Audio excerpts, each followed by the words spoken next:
The user is asked to enter the size of the array, which is stored in the array size variable. An empty array is created to store the element. The user is then asked to enter the elements of the array one by one. These elements are appended to the myArray. To join function is used to concatenate the array elements into a single string, which each element separated by a comma and a space.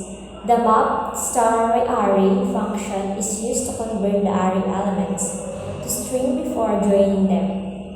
The array elements are then printed in reverse order, the -1 slice notation, which reverses the order of the element. When you run this code, it will prompt the user to enter the size of the array, and then the elements of the array. It will print the array elements in order starting from index 0 and then print the array elements in reverse order.